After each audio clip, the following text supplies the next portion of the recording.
Então vamos lá, pessoal. Essa é a sexta aula do curso de vibrações. Então, com essa aula a gente vai terminar a parte do curso que é da matéria da P2. Depois vai ficar só faltando uma aula mais que vai ser do trabalho que vocês vão precisar fazer. Mas isso vai ser depois da P2. Então essa aula vai ser do capítulo 8 do livro, do professor Marcel e da professora Aline. Vai ser sobre vibrações de sistemas contínuos, e aí nós vamos ver que a gente acaba caindo na equação da onda, e nós vamos tentar dar uma ideia breve, assim, né, de como que é essa modelagem para sistemas contínuos, como que a gente vai ver que a gente acaba caindo num problema de alto valor e alto vetor também, mais ou menos parecido com o que a gente tinha visto antes para vibrações de sistemas discretos com vários graus de liberdade. Então, vamos começar olhando para um problema de uma barra, e nós vamos ver só caso para uma barra e para um eixo, né? Para a viga já é um pouco mais complicado, porque é uma ideal de quarta ordem, então a gente vai ficar só no caso específico de barra e de eixo, que são um pouco mais simples. Então, se nós pegarmos aqui uma barra, um carregamento distribuído qualquer, né? E vamos supor que ela tenha a área constante da seção transversal. Então, se nós pegarmos um pedacinho dela aqui e fizermos o diagrama de corpo livre desse pedaço, aqui na esquerda, eu estou usando a notação aqui, né, assumindo que seja positivo, né, no caso de vai resultar em uma tensão trativa. Então, se nós tivermos aqui na esquerda um esforço interno N, na direita nós vamos ter aqui, fazendo aquela aproximação por série de Taylor, pegando só o primeiro termo da aproximação, nós vamos ter aqui N mais a derivada de N em relação a X vezes esse ΔX, que é esse pedacinho que a gente pegou. Nem aqui nós vamos ter esse carregamento f de x aí, que aí pode ser constante, pode ter qualquer cara que não vai fazer muita diferença para a gente. Então, fazendo somatório de forças, é parecido com o que a gente vê em resmate, só que agora o somatório de forças não vai ser mais igual a zero, né? Vai ser igual a massa vezes a aceleração, na segunda derivada do deslocamento em relação ao tempo. Então, se nós fizermos o somatório de forças aqui usando esse diagrama de corpo livre, nós vamos ter menos N, mais esse Fzinho aqui é força distribuída, né? Então vai ser F vezes ΔX, mais essa parcela aqui, que seria a aproximação de série de Taylor, né, desse N para um infinitesimal na frente. Vai ser igual a massa vezes a aceleração, onde essa massa agora nós transformamos aqui em densidade vezes volume. Então, o volume desse elemento diferencial aqui, né, vai ser a área da seção transversal, que a gente está supondo constante para facilitar, vezes esse ΔX, que é o comprimento dele. Então, esse menos N vai cortar com esse mais N, e a gente pode colocar o ΔX em evidência. Então, chegamos nessa nossa parcela, e aí, por último, como o ΔX é um pedaço infinitesimal diferente de zero, a gente consegue, então, escrever essa nossa última equação aqui, que seria a equação do movimento. E aí vamos só tentar agora tirar esse esforço interno aqui para tentar reescrever essa equação do movimento de uma forma um pouco mais conveniente. Então, usando lá a relação da tensão, né, para esse caso a tensão normal vai ser a força sobre a área, a gente pode escrever que essa força, esse esforço interno, vai ser a tensão vezes a área, né? Então vai estar uniformemente distribuído nessa área, e usando a relação constitutiva, a gente pode escrever que a tensão é o módulo de elasticidade vezes a deformação, e a definição da deformação, né, para pequenos deslocamentos ou pequenas variações de deslocamento, a gente pode, então, reescrever aqui, substituindo essa epsilon, essa deformação, pela derivada do deslocamento em relação a x. Então, a gente pode reescrever aqui, usando essas duas equações, a gente pode reescrever, então, que essa força N vai ser o módulo de elasticidade vezes a área, vezes a derivada de U em relação a x. Então, com isso, a gente pode substituir aqui na equação que a gente já tinha obtido antes, né? E aí, supondo de novo que o módulo de elasticidade e a área são constantes ao longo de x, para facilitar, né? Ele não vai, a gente pode tirar ele da derivada, fica só a segunda derivada do deslocamento em relação a x, e a gente chega nessa nossa nova equação aqui de baixo, certo? Então, a segunda derivada do deslocamento em relação a x, menos esse termo aqui, que é a densidade pelo modo de elasticidade, vezes a segunda derivada do deslocamento em relação ao tempo, vai ser igual a menos esse Fzinho, né, que é esse carregamento distribuído, dividido pelo módulo de velocidade vezes a área. Então, o que a gente quer é tentar olhar aqui para a solução dessa nossa equação. E aí, se nós pensarmos para facilitar o caso de vibração livre, sem esse carregamento distribuído, né, e usando essa definição para facilitar um pouco essa forma de escrever, né, o dos pontos, né, quando for derivada em relação ao tempo, a gente vai usar o ponto, quando for derivada em relação à posição, a gente vai usar a linha, a gente vai definir aqui essa nova variável, né, seria esse y, que vai ser essa raiz do módulo de elasticidade dividido pela densidade. Então, com isso, a gente pode substituir aqui e chegar na nossa equação do movimento, que é a forma clássica de equação da onda, né? Onde, por caso de equação da onda, isso aqui seria a velocidade de propagação no meio. E vamos ver agora o segundo caso, que é parecido, mas agora, ao invés de ser uma força, né, axial, vai ser um momento torsor. Então, a gente está considerando aqui um esforço aqui distribuído, né, um momento distribuído. Em vez do módulo de velocidade, agora a gente vai usar um momento de inércia polar. E aqui a mesma ideia, né, fazendo a aproximação do série de Taylor para um infinitesimal depois. Então, agora, ao invés de a gente fazer o somatório de força, né, é aquela ideia de usar aquele procedimento de Newton-Euler, né, seria uma generalização quando a gente tem a gente pode ter rotação também, né? Então a gente vai fazer que o somatório dos momentos em x vai ser o momento de inércia de massa vezes a segunda derivada desse θ é o quanto que a seção roda em relação ao tempo. E aí, então, só para facilitar, é interessante a gente lembrar dessa definição, né? A gente tinha comentado antes, o momento de inércia de massa vai ser a integral de R2dm, e a gente pode supor que essa massa é uniformemente distribuída, né, e transformar esse infinitesimal de massa em infinitesimal de área, né, usando esse fator aqui de multiplicação antes. E aí, então a gente pode reescrever aqui essa integral de R2dA, que é exatamente a definição para o momento de inércia polar. Né? E aí, lembrando que isso é restrito a um eixo circular, que é onde se aplica essa teoria de torção lá que a gente aprende em Resmate. Então, com isso, a gente pode seguir o mesmo procedimento que a gente tinha feito antes. Somatório do momento, né? Aqui, de novo, é momento por unidade de comprimento, né? Então aparece esse ΔX, e aqui aparece a gente substitui esse momento de inércia de massa por esse momento de inércia polar, multiplicado pela massa dividido pela área. Então, substituindo de novo a massa pela densidade vezes a área, vezes o ΔX, né, o comprimento, que seria o volume. Então, a gente pode manipular toda essa nossa equação, aqui botando ΔX em evidência, igualando aqui os dois termos que estão entre parênteses, e a gente chega nessa nova equação aqui do movimento, para o caso de torção. E aí, usando a definição lá, né, da tensão de cisalhamento, qualquer ponto localizado a uma distância r da origem em relação ao centro desse eixo, a gente pode calcular que a tensão de cisalhamento vai ser o torque dividido pelo momento de inércia polar, né, vezes essa distância r.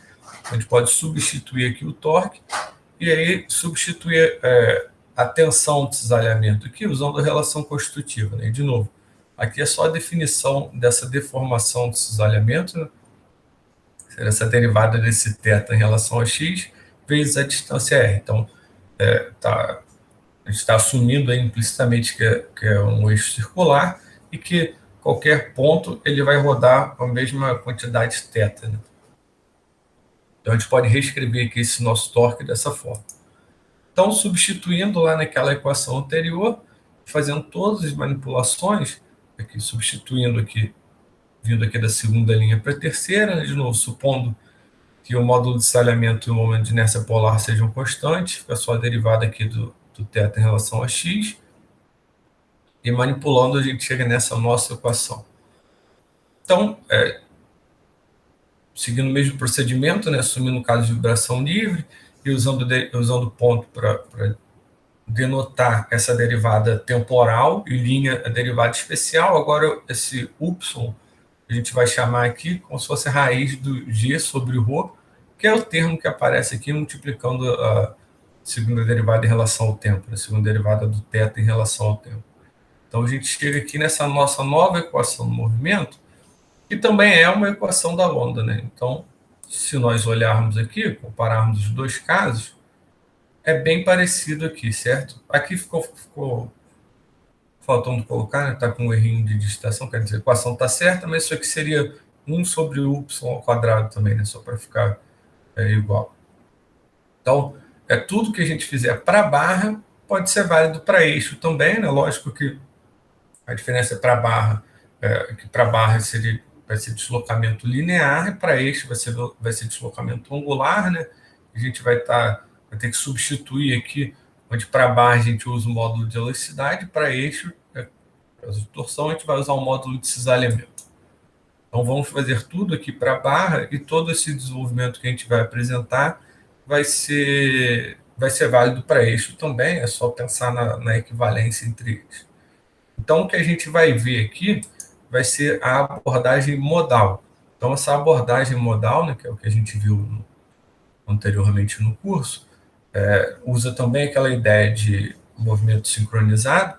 Então, a gente pode separar aqui, usar aquela separação de variáveis, e aí, essa nossa função aqui de deslocamento, que vai depender tanto da posição aqui, né, de x, quanto do tempo, a gente pode separar em uma função que só depende de x, um maiúsculo, e outra que só depende do tempo, esse g de t.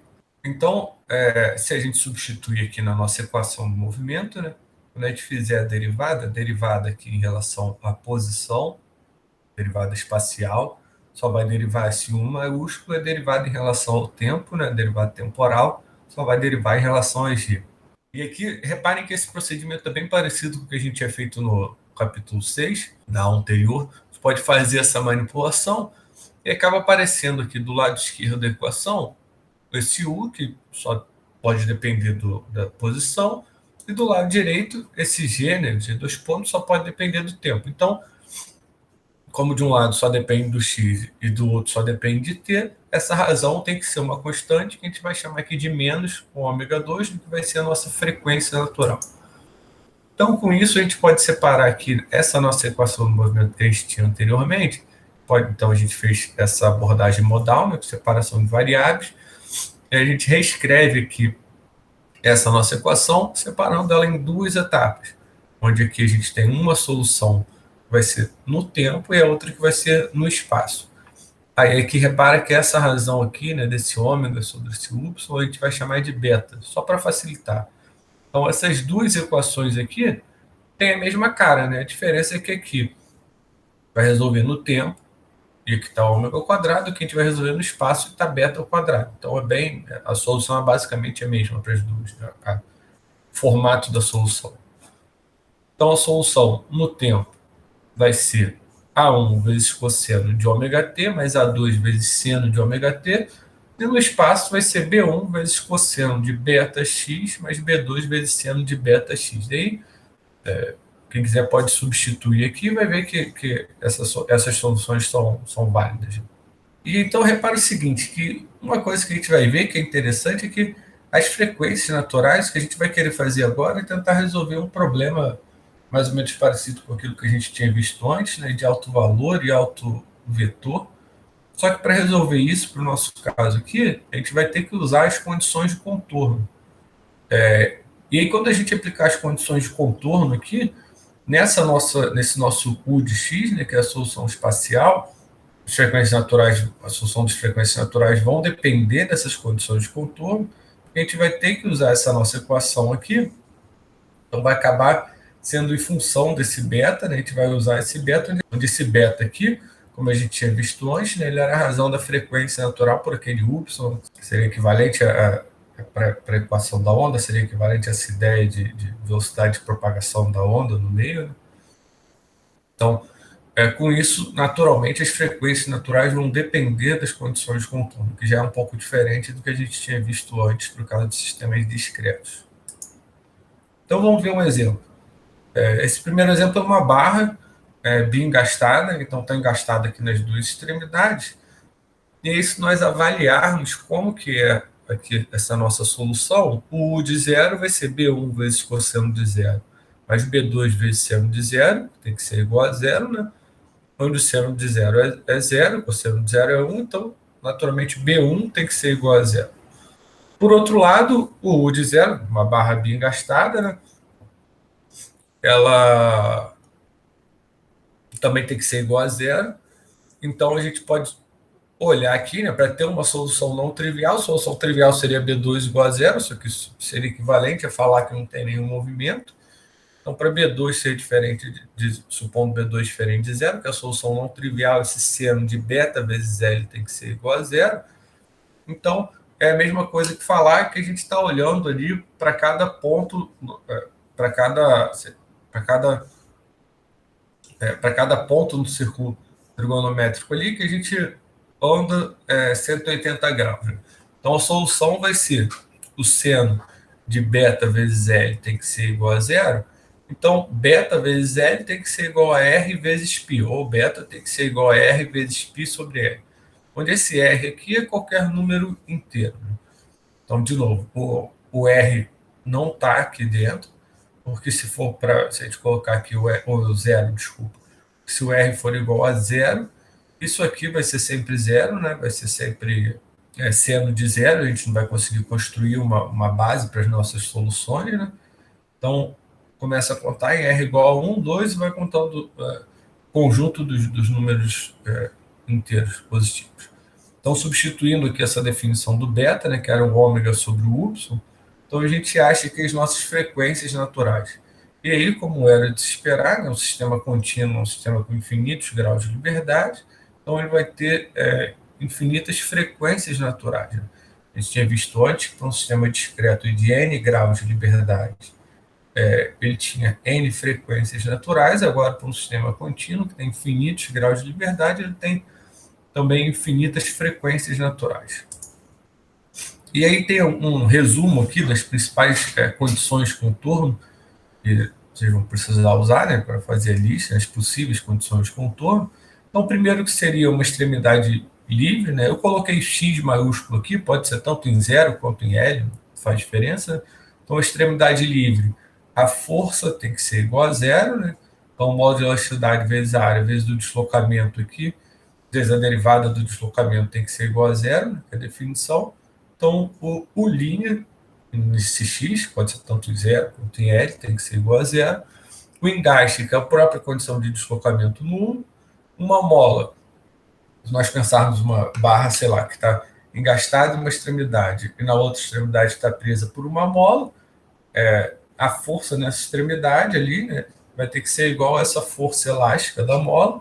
Então, a gente consegue igualar aqui as duas equações, a gente acha uma relação entre a derivada, né, desse U maiúsculo e do próprio U maiúsculo. E, por último, o caso de uma massa concentrada, uma barra engastada em uma extremidade, e na outra extremidade tem uma massa concentrada lá. Então, para ele ter a mesma condição de, digamos assim, uma condição de compatibilidade cinemática, a aceleração, posição, tudo mais da massa concentrada vai ter que ser igual à posição, à aceleração, à velocidade do ponto que ela está em contato com essa barra. E para a aceleração ser a mesma, a gente pode fazer aqui, então, que o esforço interno vai ter que ser igual a menos a massa vezes essa aceleração ali, né, daquele ponto. Então, esse menos aparece só porque seria um par de mais ou menos como se fosse um par de ação e reação. Se a gente fizer o diagrama de corpo livre dos dois corpos separados, a gente acaba vendo que acaba conseguindo chegar nessa nossa equação. E aqui agora a equação fica um pouco mais complicada, porque agora que a gente tem a relação entre a derivada espacial e a segunda derivada temporal. Mas, de qualquer forma, essas são as três principais condições de contorno que vocês vão precisar. E aí, lógico, a gente está vendo tudo isso por causa de uma barra, né, que seria um carregamento axial, mas isso também vale para o eixo. Então, para o eixo, a única diferença é que ao invés de a gente estar falando de força, a gente já está falando de torque, né? Ao invés de ser velocidade, posição, grandezas lineares, seria tudo angular, mas o procedimento seria exatamente o mesmo, o significado físico também. Aí aqui a mola também, em vez de ser uma mola linear, seria uma mola de torção, mas a ideia é a mesma. Então, por último, da mesma forma que a gente tinha visto antes, primeiro a gente calcula a frequência natural, depois a gente pode querer calcular os modos naturais, e a gente também, olhando lá só por aquela equação aqui, por essa equação que a gente tinha visto antes, ele só consegue achar a relação entre B1 e B2, mas não consegue achar exatamente o valor deles, e aí para isso a gente faz um processo de normalização também, só que aqui ao invés de ser com a matriz de massa, a gente faz essa normalização aqui, o que seria parecido com essa massa, que seria essa densidade. E aí uma forma equivalente, né, de escrever isso aqui é usando, a gente poderia também usar essa outra equação com a frequência natural. Da mesma forma que a gente fez para um sistema discreto, poderia fazer isso para um sistema contínuo. Né? Essa segunda equação é só uma consequência direta dessa nossa primeira equação, mas a gente vai acabar usando essa aqui, na maioria dos casos. Então, pessoal, isso era o que tinha para a gente ver. Essa aula foi bem rápida, então só para tentar dar uma visão geral para esse estudo, nesse estudo, né, de vibrações de sistemas contínuos. Não é o foco principal do curso, né, até porque o que a gente faz para um caso real, uma estrutura um pouco mais complexa, né, a gente não consegue ter uma solução analítica, como a gente está vendo nesse capítulo 8, então a gente acaba fazendo uma discretização, usando algum método numérico, como elementos finitos, e tratando um sistema contínuo como se fosse um sistema discreto. Então, o objetivo principal dessa aula não é entrar em muitos detalhes, é só tentar dar uma visão geral dessa parte de modelagem de sistemas contínuos usando a abordagem modal. Então é isso, obrigado.